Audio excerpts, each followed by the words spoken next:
सुप्रभात बालकों, नमस्कार, राम राम, प्रणाम। कैसे हाल चाल? तो चलिए बालकों, करते हैं कैश फ्लो चैप्टर का एक बेहतरीन सवाल हमारे सामने क्या पूछ रहा है। From the following extract of balance sheet of universal limited calculate net profit before tax and extraordinary items. हमको इन शॉर्ट वर्किंग नोट बनाने को बोला जा रहा है।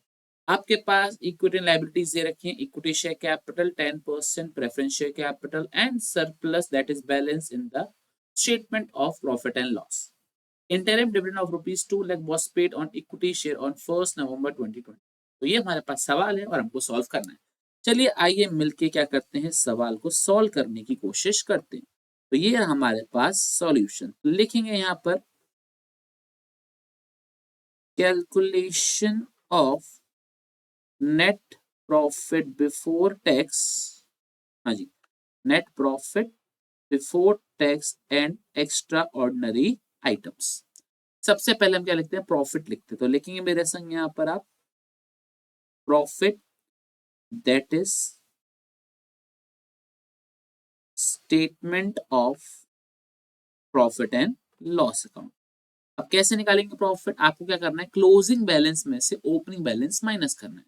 तो क्लोजिंग बैलेंस हमारे पास 15 लैक्स है, ओपनिंग बैलेंस हमारे पास 10 लैक्स है। तो क्या करेंगे, 15 लाख में से 10 लाख माइनस करेंगे। तो 15 लाख माइनस 10 लाख, ये कितना आ जाएगा हमारे पास, 5 लाख आ जाएगा। Right, very very good. तो ये हमारे पास हो गया प्रॉफिट। अब इसके बाद हम क्या ऐड करते हैं इसके अंदर, ट्रांसफर टू रिजर्व। क्या कोई ट्रांसफर टू रिजर्व दे रखा है? क्या कोई डिविडेंड दे रखा है? हाँ जी, डिविडेंड दे रखा है। क्या दे रखा है, interim dividend of rupees 2 lakh was paid on equity share on 1st नवंबर। तो हमको क्या करना है, प्लस करना है। क्या प्लस करना है, interim dividend on equity shares. और कितने रुपए का है हमारे पास, 2 लाख रुपीस का है। Right, okay. अब अपने को इस क्वेश्चन के अंदर एक छोटा सा ट्विस्ट था जो अपने को ध्यान में रखना है। देखो बालकों, क्वेश्चन के अंदर प्रेफरेंस शेयर कैपिटल भी हमको दे रखी है। तो ध्यान रखना, अगर इक्विटी वालों को कुछ मिल रहा है तो इसका मतलब प्रेफरेंस वालों को भी मिलेगा, क्योंकि प्रेफरेंस वालों को पहले दिया जाता है। राइट, तो अगर हमने इक्विटी वालों को डिविडेंड दिया है तो हमको प्रेफरेंस वालों को भी डिविडेंड बांटना पड़ेगा। अब कितना बांटना पड़ेगा, जितना उनका परसेंटेज है। तो 10% दिया जाएगा किसका, 10 लाख का। ओपनिंग बैलेंस लो चाहे क्लोजिंग बैलेंस लो, 10% दिया जाएगा। तो यहाँ पे क्या लिखेंगे, plus interim dividend on preference shares. Right, हाँ जी।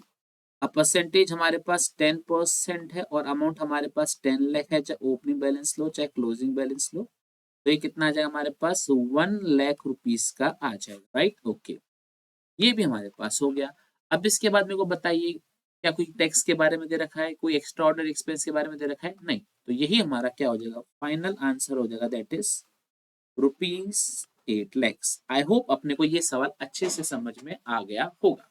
बहुत बहुत धन्यवाद।